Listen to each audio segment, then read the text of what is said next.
Hi everyone! Welcome back to C2 Novel and Vocab Week 6! Thank you for joining me again this week. I'm so happy to see you. But if you've been here already, go ahead and skip to the first word. But if this is your first week watching our video, first welcome, and please continue to watch. So hi! My name is Miss Kimberly. And the goal of our session is to have students understand each word in our vocabulary workbook and to be cognizant of some phrases from our novel that may be difficult for us to understand. And as this is week 6, there is no video for the novel because it should be your monthly test.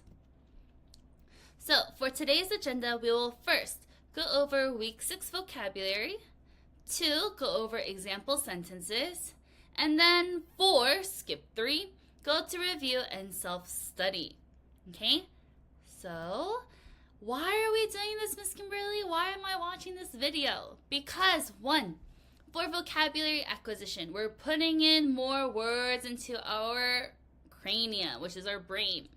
By learning the definition, synonym, antonym, and part of speech of a word, this can significantly and greatly improve your reading comprehension and enhance your contextual usage, meaning you'll be able to understand all the words that you're reading and understand what's actually happening.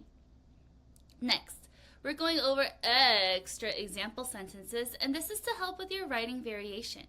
By looking at a variety of example sentences with one specific vocabulary word, students can learn how to use the word in different sentence structures and make your writing a little bit more interesting.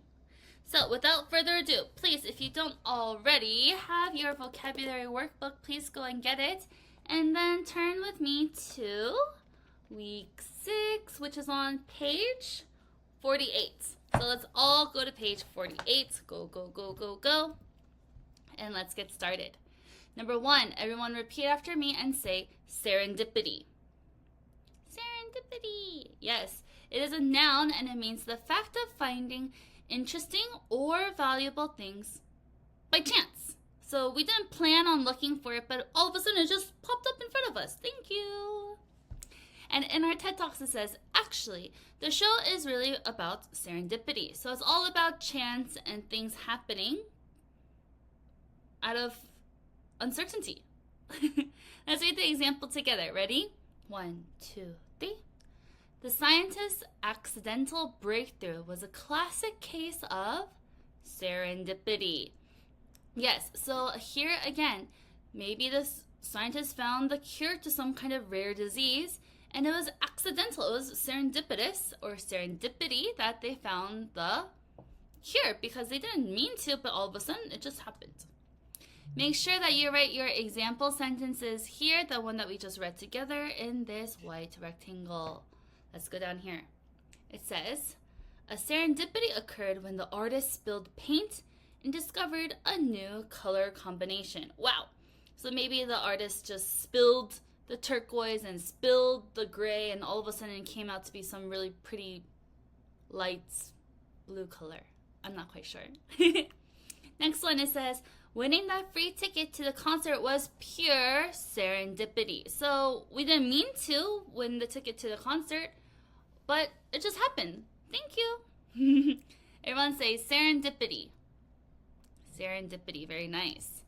Let's go to number 2. Everyone say divergent. Divergent. The synonym is innovative and the antonym is conventional. Conventional meaning traditional way that everyone does it. It is an adjective and it means considering many different possibilities, especially unusual ones, in a way that helps someone think of new ideas or solutions. So we're just thinking of it in a different way. So we don't do it like the way that everyone else does it, but we're going to think of it our own creative, divergent way. Let's read what it says from our TED Talks. It says, divergent thinkers consider many potential solutions to a problem. So again, they don't think about it one direct way. They're going to think about it from all different types of directions to find a solution. Example, let's read together. My divergent approach led me to propose previously unconsidered solutions. So again, you're thinking about it in a very creative way, and then now you have this great idea of how to solve the problem. Good. Let's look down here. It says, her divergent thinking led her to a creative solution that no one else had thought of.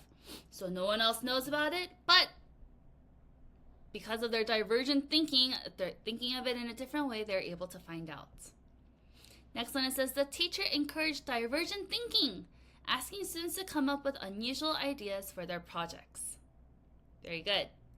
So to be creative, innovative. 3, everyone say opportunity.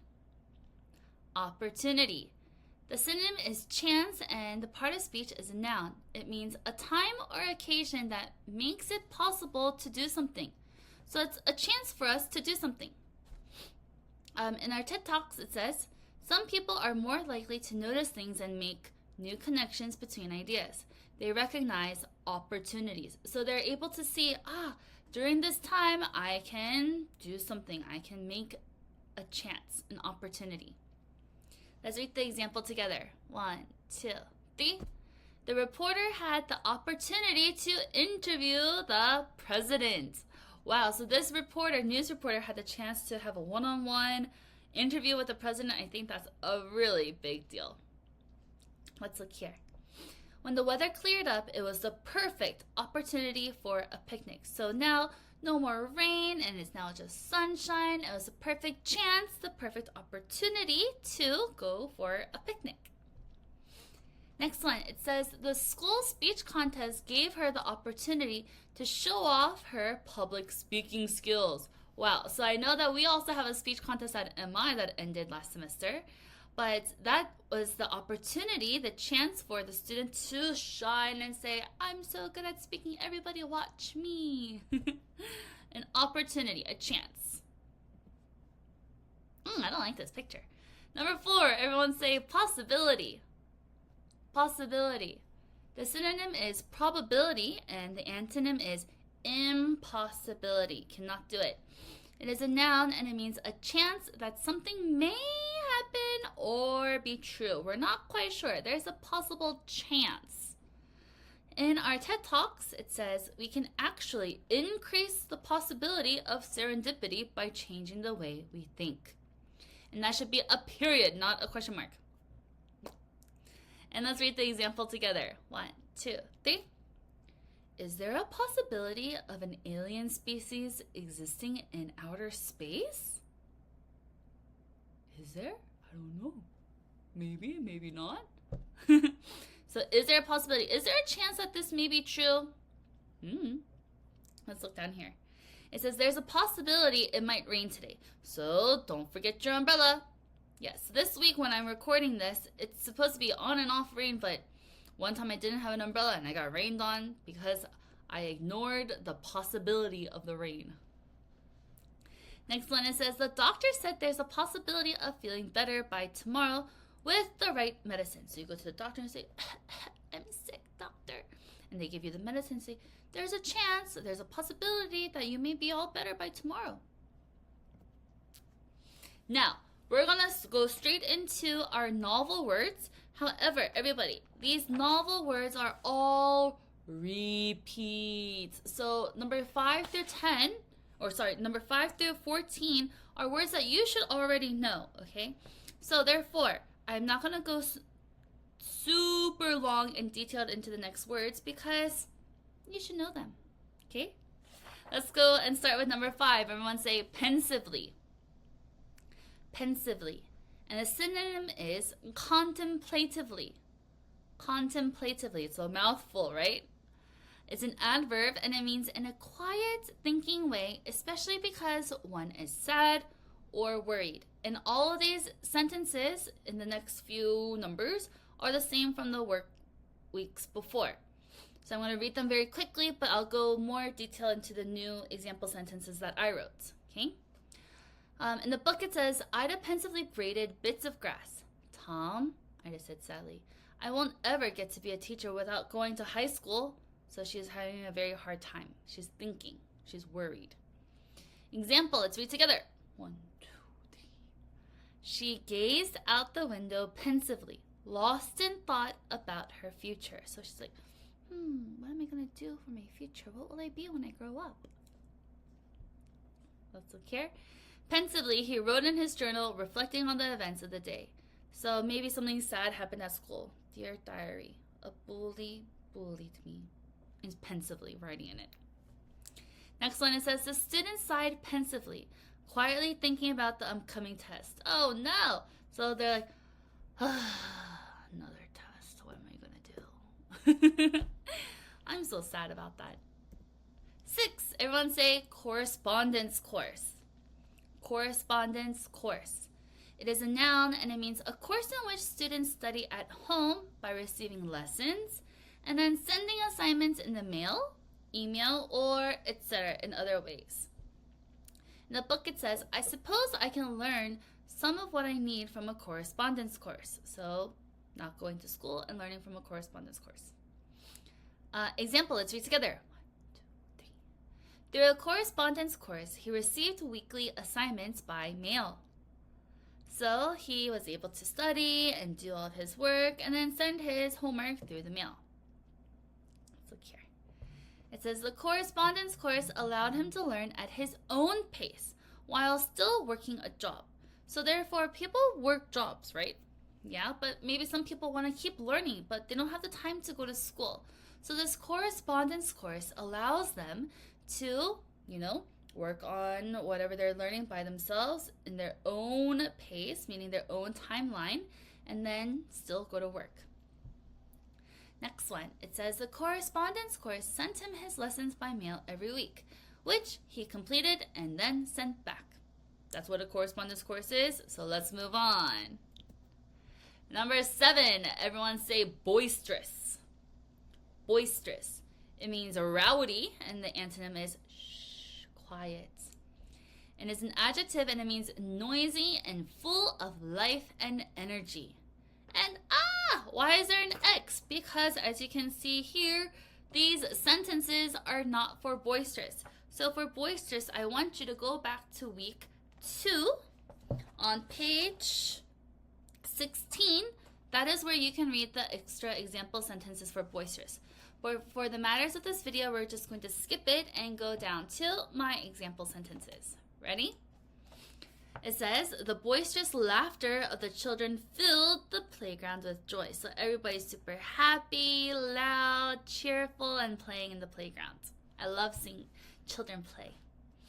Next one, it also says, during recess, the boisterous shouts of the students could be heard from far away. So I know in class time, we always say, shh, speak in your indoor voice. But then outside recess, you can be as loud as you want. Boisterous. Number 8, everyone say apparatus. Apparatus. The synonym is gear, and the part of speech is noun. It means a set of equipment, tools, or a machine that is used for a particular purpose. In the book it says, proudly, Tom carried the apparatus to the teacher's desk. That's when he was showing everybody his little machine thingy. Example, let's read together. 1, 2, 3. This laboratory, or laboratory, I like to say laboratory, has different kinds of apparatus for conducting experiments. So maybe there's a microscope, maybe there's something that we need for mixing chemicals. I don't know what's in a science lab. But as you can see in the picture, there are different types of machinery and tools and equipment. Let's look down here. It says the fire department brought a massive apparatus to help put out the blaze in the old barn. So maybe there is a big fire at this barn, and they brought out this big apparatus, maybe a huge hose per se, a hose to put out the fire, an apparatus. Next one, it says, during the magic show, the magician used a strange apparatus to make the rabbit disappear. Usually a magician will just use a hat and pull a rabbit out of the hat magically, but to make it disappear, maybe they use a strange apparatus. Who knows? Number 9, everyone say scald. Scald. The synonym is to burn, and the antonym is to freeze. It's a verb, and it means to burn or injure with hot liquid or steam. As you can see in this picture, this is the steam coming out of the hot water. In the book, it says, in the barn, she carefully washed it out, then turned it upside down to drain dry. Her father would scald it later, meaning he's just going to make it extra clean later on. Example, let's read together. Be careful not to scald yourself when pouring hot tea from the glass teapot. Yikes. Not only would you maybe scald your hand from the steam, but maybe you might even scald yourself from touching the hot glass. That's dangerous. Let's look here. It says, my mom warned me not to touch the kettle or I might scald my fingers on the boiling water. Here, I mistakenly underlined kettle. I'm so sorry. I apologize. But scald should be underlined here. Next line, it says, I accidentally scalded my hand while making pasta because I didn't realize the steam was so strong. This actually happened to me when I was making cup ramen. I was pouring out the water and then it hurt my finger. But I'm okay. It was a long time ago. Number 10, everyone say dilapidated. Ooh, next page. Page 50. Number 10, dilapidated. The synonym is shabby, and the antonym is pristine, which means very clean and orderly. It's an adjective, and it means old and in poor condition, meaning someone hasn't taken care of it for a while. In our book, it says, not far from the dilapidated porch was a rusty truck. So not only was this porch area in front of the house dilapidated, old, and in poor condition, but there was also a truck that was rusty next to it.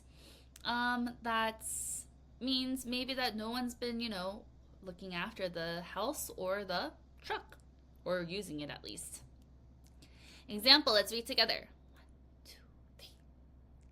The dilapidated house on my street is in desperate need of renovation. Meaning, we need to hurry up and fix it. It looks super sad because it is dilapidated and old.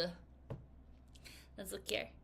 Even though the library was dilapidated, it still had lots of amazing books to discover. So yes, even though maybe the library be old and maybe it's crumbling down, but inside there are so many good books to read. Next line, it says, the dilapidated barn on Grandpa's farm looked like it might fall over in the next big storm. Again, old, poor condition, and it might just tip over soon. 11, everyone say English. Anguish. The synonym is agony and the antonym is comfort. The part of speech is a noun and the definition says great mental suffering or physical pain. You're like, ah. English. In our book it says, what's the good of me being a teacher? I'd have replied in English. So she's like, what? Am I even a good teacher? With English, mental suffering with stress or some kind of physical pain. Here she didn't have physical pain though. Example, let's read together. 1, 2, 3. I was filled with English when I realized all the judges disapproved of my work. So Judge 1 said, Judge 2 said, Judge 3 said, and they're like, English. Let's look here. I could see the anguish on her face when she lost her favorite toy at the park. Meaning so sad. Next one, the long, hard math test filled me with anguish because I didn't know any of the answers. You're like, taking the test, you're like, I don't know any of the answers. What am I going to do? English. Number 12, everybody say rag on. Rag on. The synonym is to insult and the antonym is to compliment, which means to say something nice. This is a phrasal verb, which is a slang, which we just say colloquially. We just say it. We don't write it in an academic essay. And it means to tease or mock someone, to make fun of someone.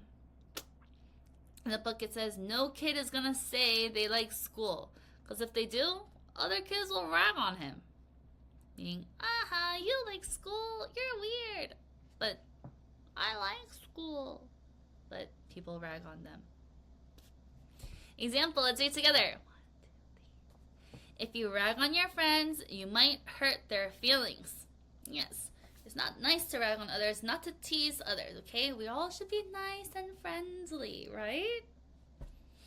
Example here. It says, I don't like it when my cousins rag on me about my favorite TV show because I think it's cool.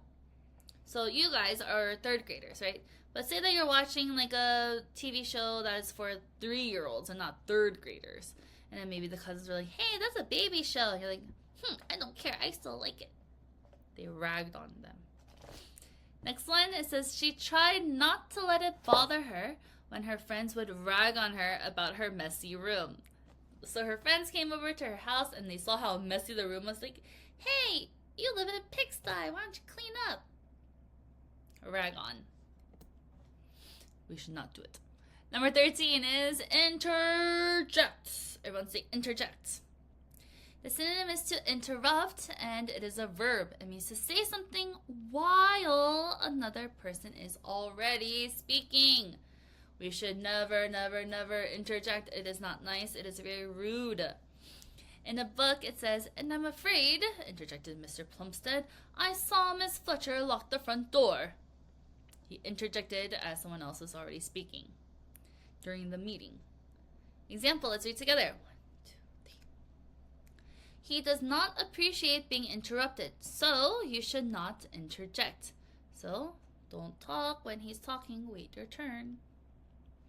Here, it says, during the class discussion, I wanted to interject my own opinion, but I waited my turn, which is great.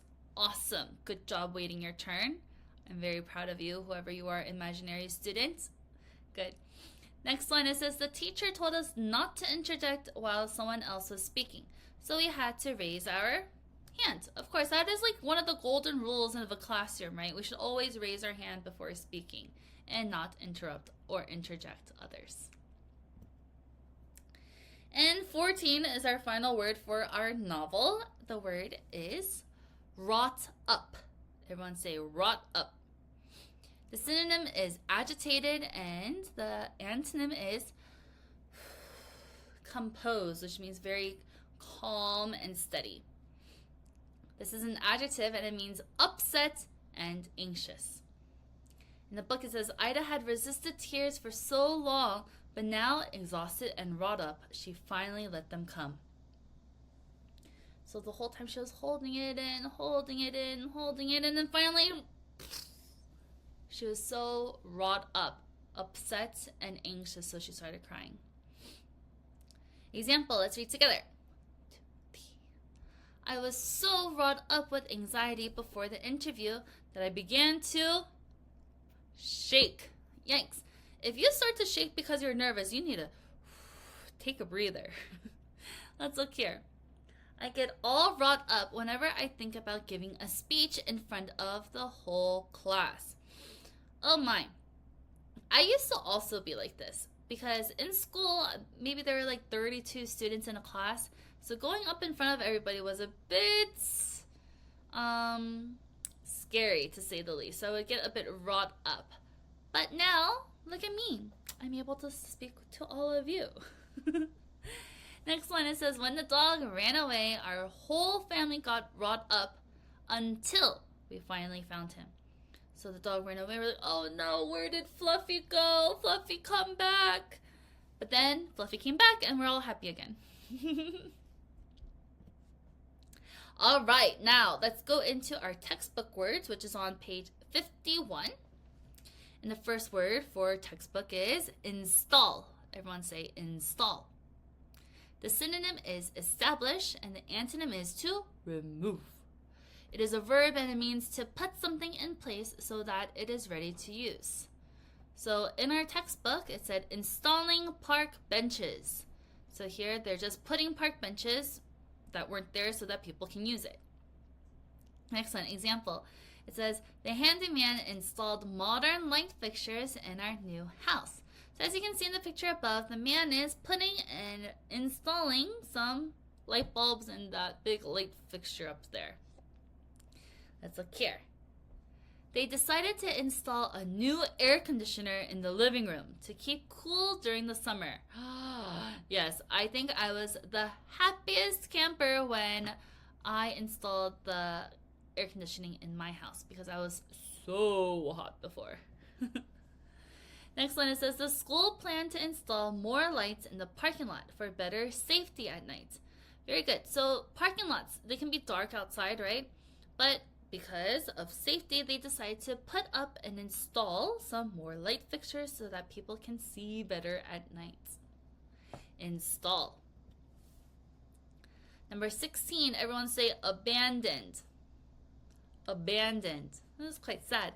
The synonym is deserted and the antonym is adopted. It's an adjective and it means left without needed protection, care, or support. So we just kind of left it.